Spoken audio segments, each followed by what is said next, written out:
Salut à tous, alors c'est Frédéric Delavier.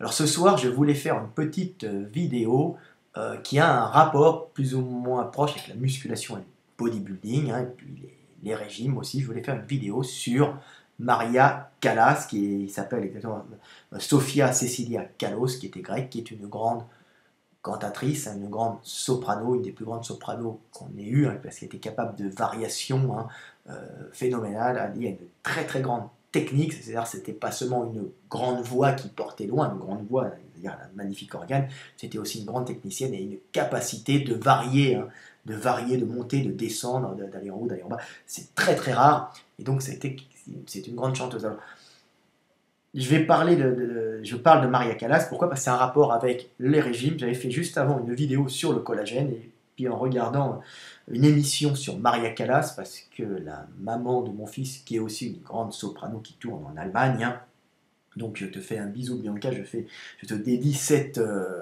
vidéo, hein, c'est une vidéo pour toi, tu apprendras des choses. Donc, euh, donc j'ai regardé cette vidéo, je lui ai d'ailleurs envoyé, j'avais regardé une vidéo de Stéphane Bern qui était très bien sur la vie de Maria Callas, qui était formidable. Et en regardant cette vidéo, que j'ai envoyée aussi par Facebook à la maman de mon fils, hein, mais en français, parce qu'elle parle allemand, et donc comme ça elle apprendra le français un peu mieux. Donc cette vidéo que j'ai vue, que j'ai regardée, qui était une émission présentée par Stéphane Bern sur la vie de Maria Callas, ben, on apprenait des choses très très très intéressantes sur Maria Callas, hein, sur sa vie, puis on pouvait apprendre quand elle était jeune, qu'elle pesait 100 kilos, donc c'était une grosse dondon, une grosse grecque de la campagne qui, euh,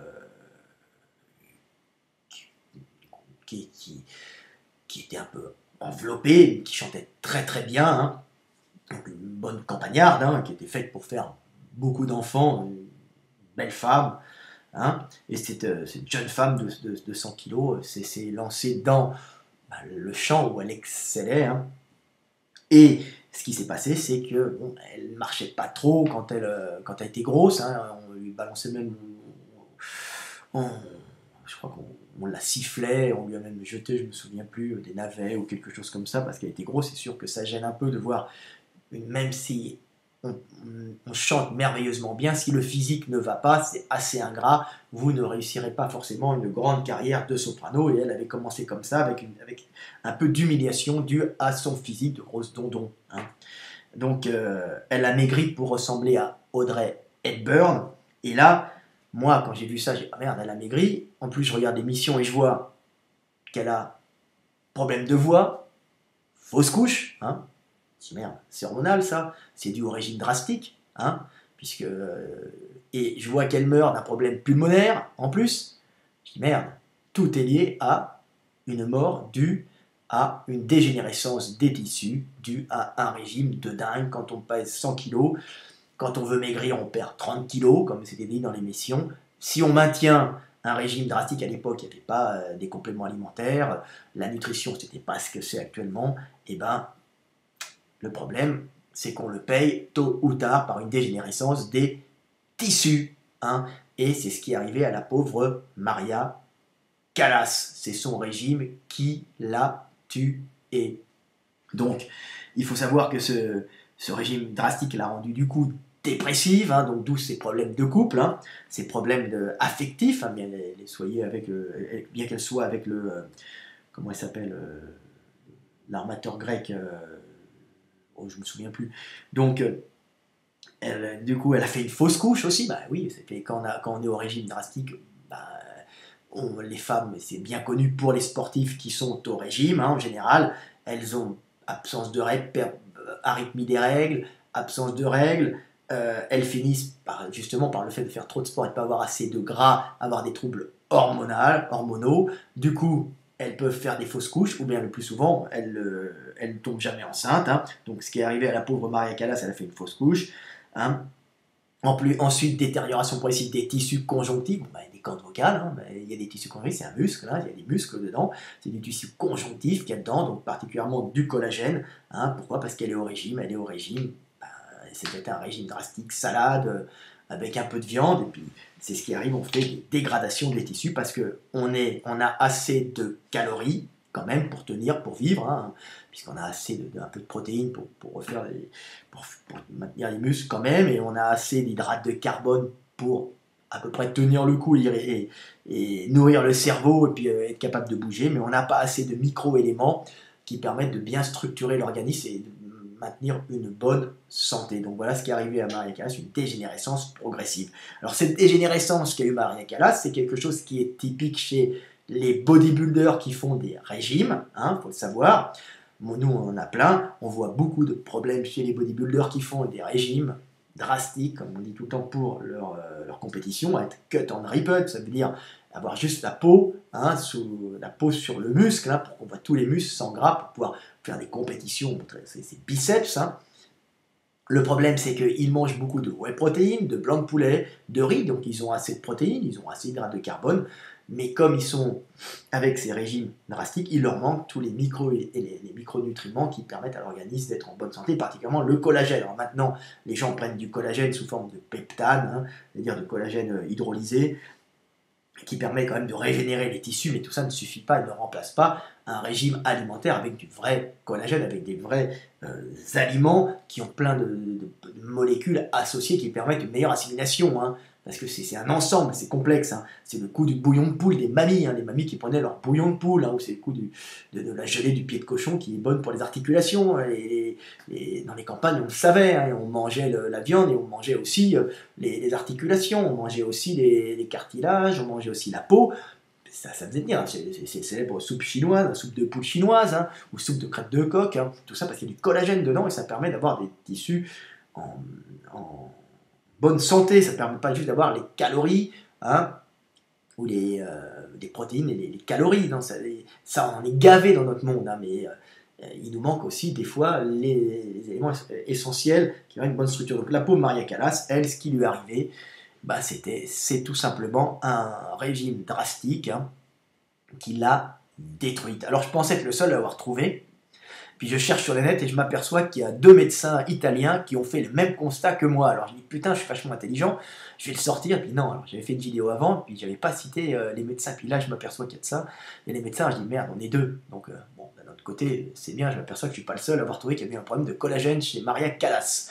Donc je vais vous lire leur article à la fin qui est exceptionnel. J'en avais parlé à Michael Degundil, mon collègue, avant, et on en était arrivé à la même conclusion. Donc ces problèmes de régime alimentaire, hein, sont très classiques des bodybuilders. Alors, le problème, c'est quand vous êtes au régime comme ça, vous êtes sec, vous êtes cut en ripote, vous êtes bien, vous ressemblez, vous savez, aux- aux photos de Calvin Klein là, qui montrent ces slips Calvin Klein avec les mecs avec les sangles abdominales, c'est bien, mais c'est des régimes toute l'année, c'est mauvais à long terme si c'est pas de votre nature.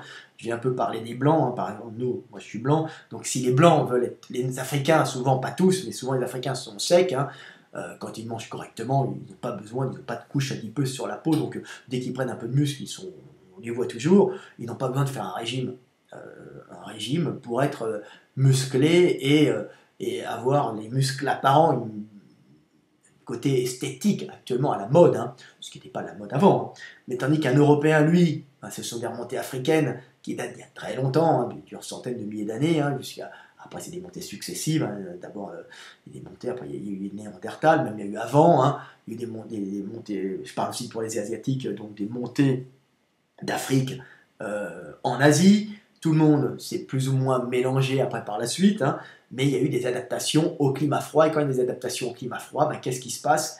Il se passe qu'on se met à mieux métaboliser le gras, c'est-à-dire plus facilement le stocker, surtout le gras animal, hein, et plus facilement le métaboliser, c'est-à-dire l'utiliser pour le fonctionnement de l'organisme. Et alors, toutes ces adaptations avec l'évolution, ça s'est fait avec les montées des humains au nord, donc en Europe et en Asie. Hein, les Européens sont adaptés à métaboliser très facilement le gras, donc à le stocker et à le restituer. Le problème, c'est que maintenant, il y a des supermarchés partout. Maintenant, on le stocke et on ne le restitue plus, hein, parce qu'on ne fait pas assez de sport, on ne bouge pas. Et puis avant, le problème, c'est qu'il y avait l'hiver. Hein. Tout ça, ce sont des adaptations à des climats froids. L'hiver, la mort de la nature, comme je le dis tout le temps. Donc, Callas était une Européenne, donc adaptée à la mort de la nature, donc une grosse dondon qui accumulait du gras pour nourrir les bébés, pour passer l'hiver bien qu'en Grèce, ça ne soit pas super chaud. C'est quand même un climat plutôt plus rigoureux l'hiver que l'Afrique. Hein. Donc, les Européens ont tendance à stocker du gras pour passer là, avant. Hein, avant, il n'y avait pas de frigo, il n'y avait pas de transport pétrole. Hein, donc, au paléolithique, très très longtemps, c'était très dur, on était des chasseurs-cueilleurs, donc on accumulait du gras, et puis l'hiver, on ne pouvait bouffer que du gras animal, hein, des animaux, plus de fruits, hein, plus de végétaux, parce que c'était la mort de la nature. On vivait un peu, et puis plus de baies, hein, la baie c'est à l'automne. Hein, on vivait surtout sur les animaux qu'on rencontrait pendant certaines périodes. Donc après, pareil, bon, il y a eu le néolithique, avec l'apparition des végétaux, mais quand même, c'était pas top, fallait les conserver fallait les conserver. C'était pas évident, on avait encore cet hiver qui était dur, donc on mettait de côté du gras, on mettait de côté de la nourriture, on faisait des. C'était pas évident, c'était pas évident, on chassait quand même, hein, un peu, on mettait des animaux, on, on devait fumer un peu les aliments parfois. Après, il y a eu ces adaptations au nord, mais l'hiver était tout le temps dur, hein, donc les Européens ils se couvrent d'une couche de gras en général, hein, donc sur tout le corps ça sert en même temps de manteau, ce que les Africains n'ont pas. Hein. Les Africains, regardez, les femmes en général stockent sur les fesses, pas sur tout le corps, tandis que l'Européen, lui, stocke partout. Hein, donc, on a tendance à stocker. Alors, il y a des Européens qui sont secs, qui sont pas gras, mais en général, il y a plus de facilité à stocker chez un Européen, à métaboliser le gras, même à l'utiliser dans son système musculaire, plus qu'un Africain. Un Africain de l'Ouest, par exemple, ont un système musculaire qui marche peu au gras, parce qu'ils sont tout le temps pléthore calorique, hein, ils n'ont pas besoin de stocker, alors que les Africains de l'Est, en général, hein, ont plus un métabolisme qui fonctionnerait un peu plus au gras, parce que eux ont parfois des périodes de pénurie alimentaire, puis c'est un peu plus désertique, un peu moins humide. En plus, ils ont des fois des hauts plateaux jusqu'en Éthiopie, hein, donc ils affrontent quand même l'hiver parfois, donc ils ont une tendance à métaboliser un peu plus le gras, alors ça se voit dans leurs fibres musculaires qui marchent au sucre et au gras. Donc voilà. Alors qu'à l'ouest de l'Afrique subsaharienne, on marche essentiellement au sucre, les muscles.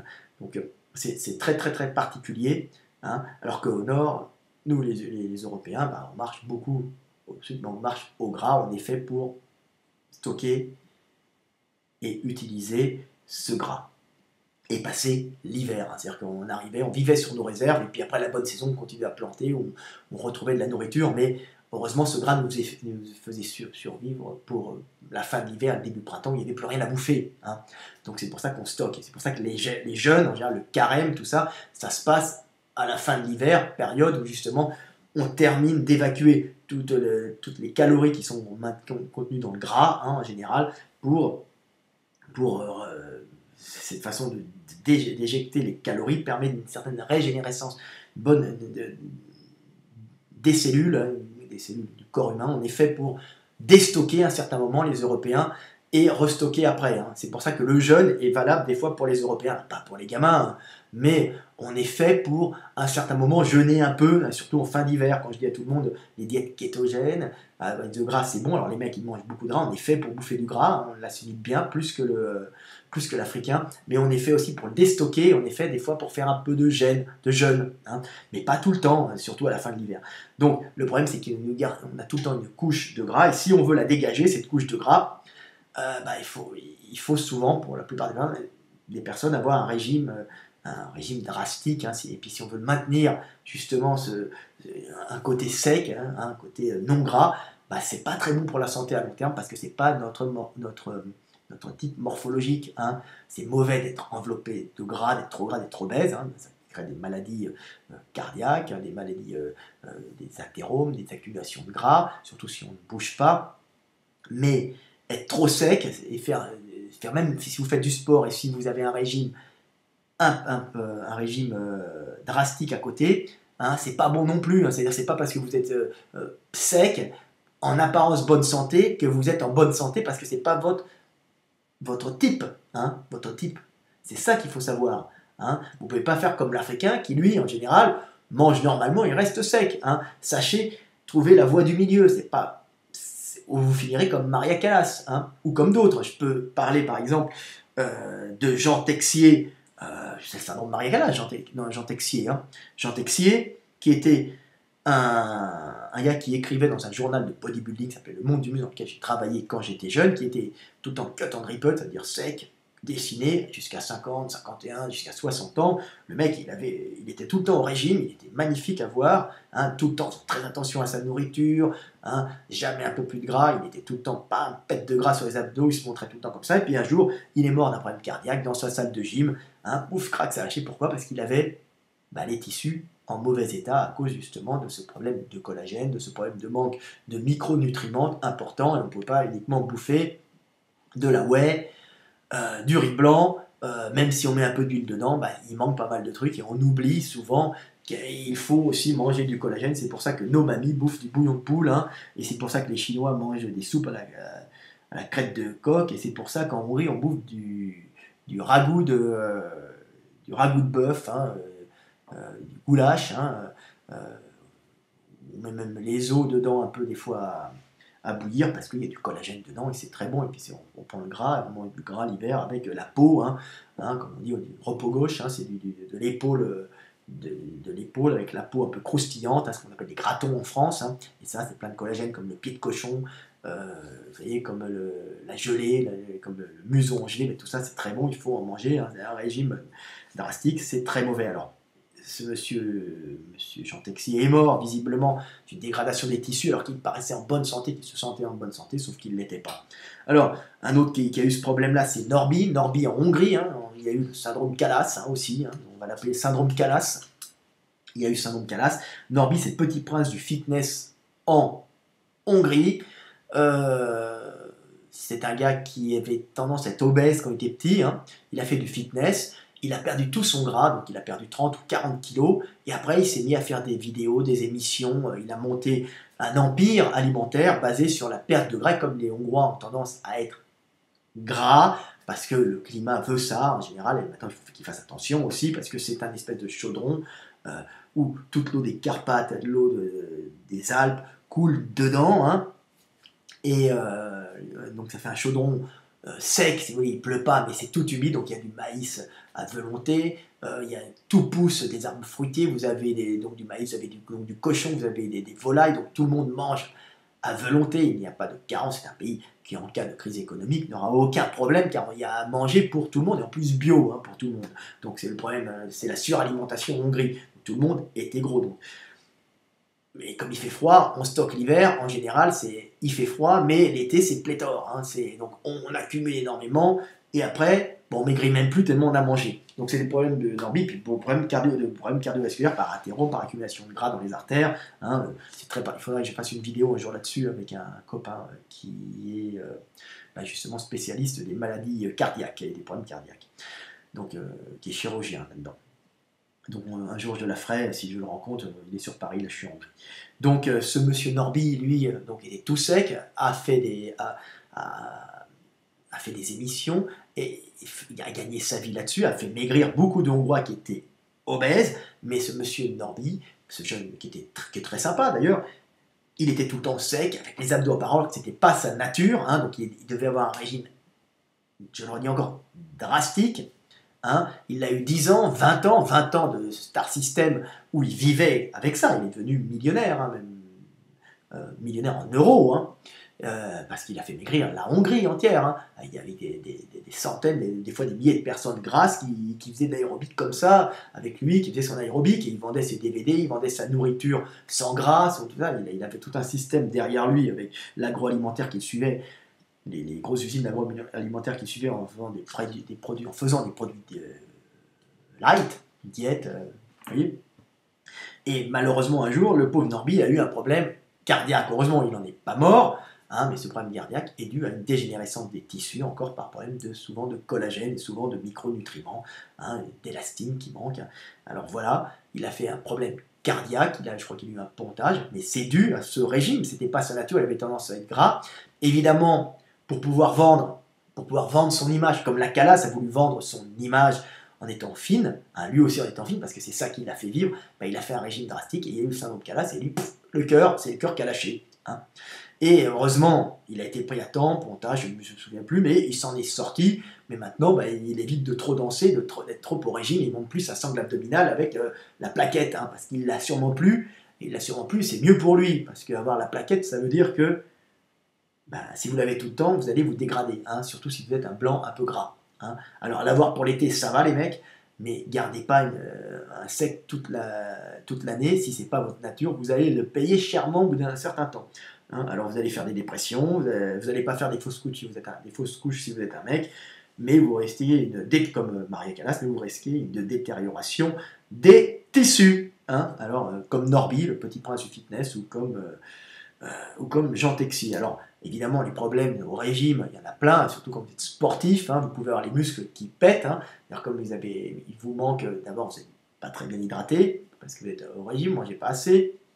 Ensuite, détérioration des tissus, manque de gras, problèmes hormonaux, hein, mauvaise régénération des tissus, manque d'éléments pour les régénérer aussi, hein, comme j'ai dit, collagène. Et puis quand vous entraînez, vous pouvez faire une rupture musculaire, un peu comme il arrive souvent les bodybuilders qui font des compétitions, hein, et puis qui veulent continuer à pousser un peu lourd, et qui sont au régime, et puis ils continuent à forcer, puis d'un seul coup ils sont tellement secs parce qu'ils sont au régime intense, hein, donc ils ont juste un peu la calorie qu'il faut, la protéine qu'il faut, un peu d'acide aminé, et un peu d'hydrate, et puis leur corps en vérité est en manque de nutriments, hein, malgré leur masse énorme, et puis ils forcent trop, puis comme les tissus ne sont plus assez élastiques, les muscles ne répondent pas assez, n'ont pas une tension continue, ils font des ruptures, alors rupture musculaire, rupture tendineuse, et puis pour certains, quand ils forcent trop, rupture de vaisseau dans le cœur, vaisseau ailleurs, alors là c'est déjà moins drôle, hein.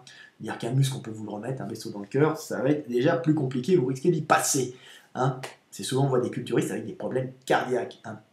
Il y a aussi les anti-inflammatoires qui jouent. Donc voilà, mais c'est surtout les régimes. Les régimes, ça vous nique, ça vous détruit. Il faut le savoir. Hein. Je mets en garde contre ça. Hein. Maria Callas était une victime de ces régimes. Hein.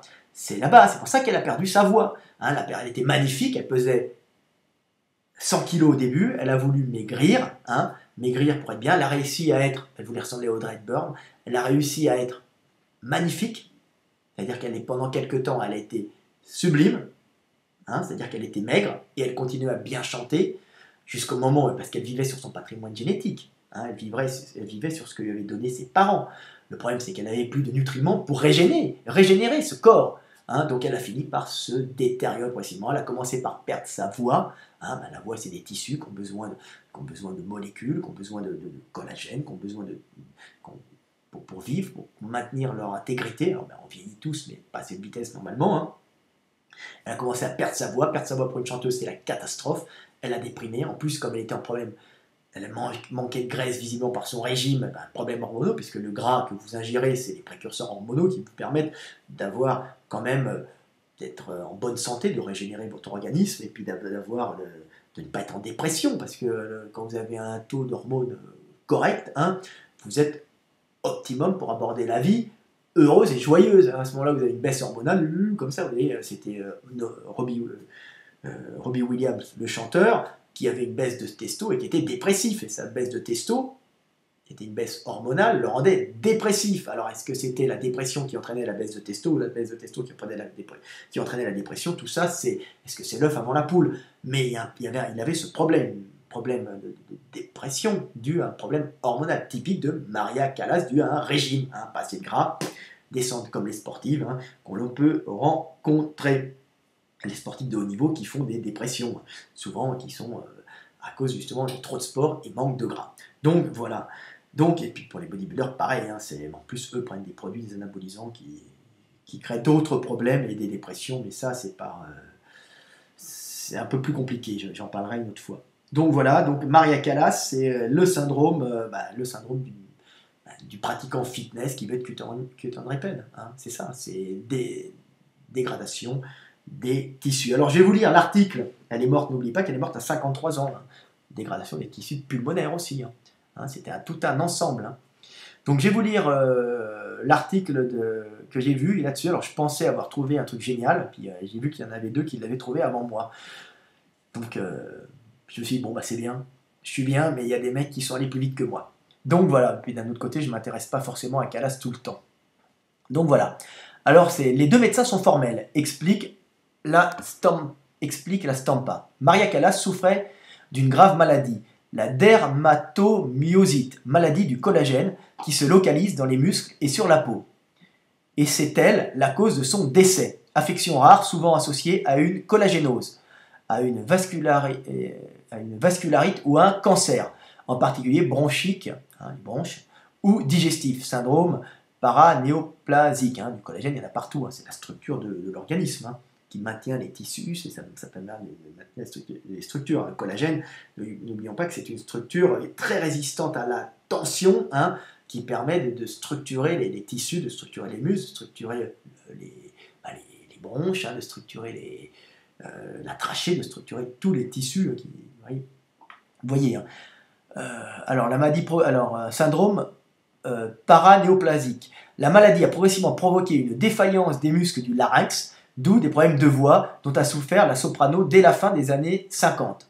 Le traitement pour soigner la maladie, qui s'est aggravé considérablement au fil des années, rendant la voix du XXe siècle quasi aphone, à base de corticoïdes et d'immunodépresseurs, a provoqué une insuffisance cardiaque, ont déclaré les deux chercheurs, lors d'une table ronde dédiée à l'analyse scientifique du phénomène Callas pour établir ce constat médical. Franco Fusi et Nico Paolillo ont soumis les enregistrements de Maria Callas à une analyse spectrographique qui a révélé que la diva ne pouvait, à la fin de sa vie, chanter certaines notes sans éprouver des douleurs insupportables. Alors je regarde un peu si j'ai éteint... bon.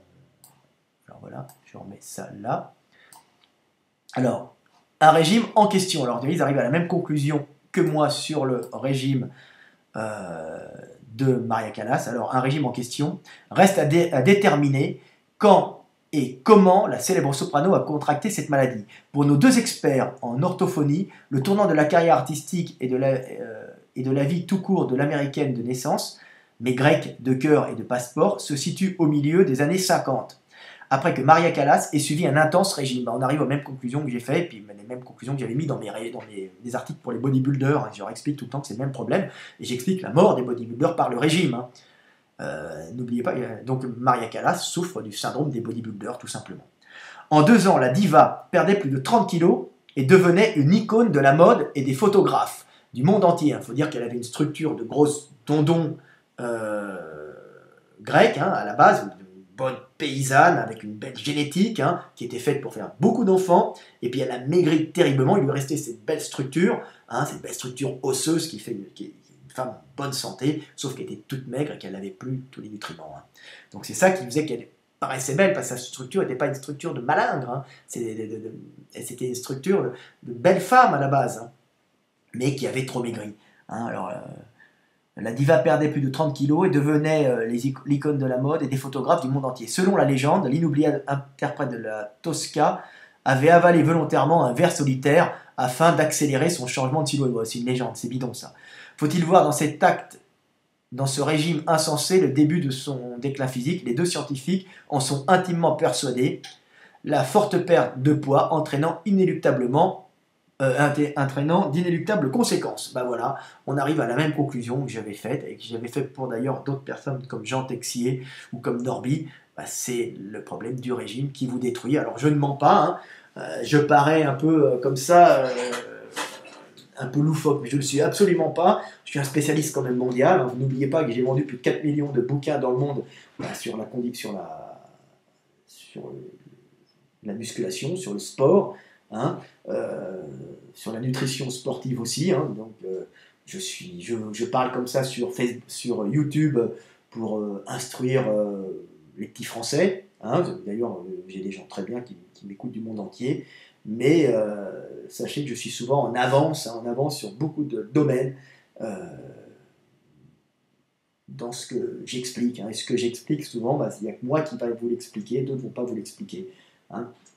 Le fait de faire des régimes et vous dégrader, les enfants, hein, faites attention, parce que les bodybuilders, vous avez le syndrome Callas, hein, et vous risquez de le payer. Hein. Alors c'est ce qu'on vous faites de l'anorexie, c'est ce qu'ont les anorexiques. Hein. Les anorexiques progressivement se détériorent et elles meurent de dégradation des tissus. Alors un bodybuilder, c'est souvent, s'il veut rester sec toute l'année, c'est souvent un anorexique avec de gros muscles. Hein. Faites très attention. Alors maintenant vous pouvez vous complémenter avec du collagène, hein, du peptane en poudre, hein, c'est très bon pour vous complémenter. Hein. Vous pouvez prendre tous les compléments alimentaires qu'on peut rencontrer, mais dites-vous quand même que rien ne vaut une nourriture équilibrée avec des produits du terroir, des bons produits qui ont poussé sur un sol, qui apportent tout. Parce que le problème, c'est que les compléments alimentaires, c'est bien, moi-même j'en prends, mais ils sont souvent efficaces quand ils sont associés à plein de molécules qu'on n'a pas encore découvertes actuellement. Hein. C'est-à-dire que c'est souvent des synergies. Hein. C'est pour ça qu'il faut manger bio. Alors bio, c'est une arnaque. Beaucoup de bio chinois, par exemple, ils mettent bio, ils payent leur truc, c'est bidon. Moi, j'ai connu des boutiques bio, c'est souvent une arnaque. Hein. Pas tout le temps, il y a des très bons produits. Hein. Il y a des fruits qui sont vraiment bio. Mais souvent, on met bio pour vendre parce que c'est un très gros marché porteur actuellement. Mais essayez de manger des produits de mamie ou des produits de marché, de réels produits de marché, hein, faits par des petits producteurs locaux. Essayez de manger équilibré l'hiver. Quand vous mangez de la viande, mangez pas que du blanc de poulet. Hein, essayez de manger aussi du gras, hein, et un peu de gras. Essayez de, quand vous prenez votre poulet, mangez plutôt le poulet avec la peau, hein, même si la peau peut paraître dégueulasse et grasse. Vous allez peut-être prendre un peu de gras, ok, mais vous aurez plein de micronutriments qui sont fondamentaux au bon fonctionnement de l'organisme. Hein. Alors, c'est pas parce que vous avez du blanc de poulet et du riz que vous allez être en forme ou de la whey. Faites attention parce qu'il vous manque tout le reste à côté. Vous avez effectivement les calories, mais vous n'avez pas assez du reste. Donc faites très très très très attention. Et pour éviter les dégénérescences, prenez du collagène en poudre, c'est ce qu'il y a de meilleur actuellement. Hein. Hydrolysé, hein, on appelle ça du peptane. Alors, ça, je vous le conseille, c'est pas mal, hein, pour éviter les problèmes de dégénérescence. Donc, autrement, vous avez le pied de cochon, vous avez le bouillon de poule, vous avez le museau, tout ce qui est engelé, l'agar-agar. Alors, je refais parce que c'est une deuxième vidéo que je fais sur le collagène, c'est important, mais je parle de Maria Callas en même temps. Je parle un peu de tout, vous voyez que tout est lié sur notre planète. Donc voilà, est-ce que j'ai parlé de tout? Un peu plus long que la première vidéo. C'est tout, hein. Tissu conjonctif, non, c'est à peu près tout. Hein. Donc voilà, faites attention les gars. Et puis j'espère que cette vidéo va en sauver plus d'un. Faites attention. Au régime, ok, c'est bien d'avoir les abdos l'été, hein, mais pas toute l'année. Vous risquez si c'est pas votre nature, vous risquez d'être en mauvaise santé à la fin. Et puis on peut mourir en belle forme, bien musclé. On peut mourir avec un beau physique. Et en réalité, ce physique cache un corps fatigué, hein, un corps fatigué par des privations. C'est les privations qui vous détruisent. Hein. Alors on est fait pour vieillir et pour mourir. Je ferai une autre vidéo là-dessus en montrant que le vieillissement est inéluctable, hein, et c'est quelque chose de bénéfique, malheureusement. C'est malheureusement bénéfique. Hein. On n'a pas encore trouvé mieux, mais je ferai une autre vidéo sur la dégénérescence et sur les chances de la dégénérescence, sur les avantages de la dégénérescence. Puis on fera une autre sur les avantages de la guerre. Hein. Bien sûr, il faudrait essayer de régler ces problèmes. Ça serait bien qu'il n'y ait plus de guerre, plus de dégénérescence. Mais dans les deux cas, ce sont des systèmes de régulation qui permettent au monde de continuer. Donc je ferai une vidéo là-dessus la prochaine. Salut les gars, à bientôt. C'était Fred Delavier. J'espère que ça vous a plu. Je pars dans tous les sens. C'est ma deuxième vidéo. C'est un peu dur ce soir parce que la première était bien. Sauf que je n'avais pas vu qu'il y avait deux Italiens qui avaient sorti la même chose que moi. Donc pour les récompenser, je les ai cités, hein, dans ma vidéo. Voilà. Salut, c'était à bientôt. Et puis vidéo dédiée à Bianca, la mère de mon petit garçon, qui est une grande soprano dramatique et soprano wagnérienne. Voilà. À bientôt. Salut.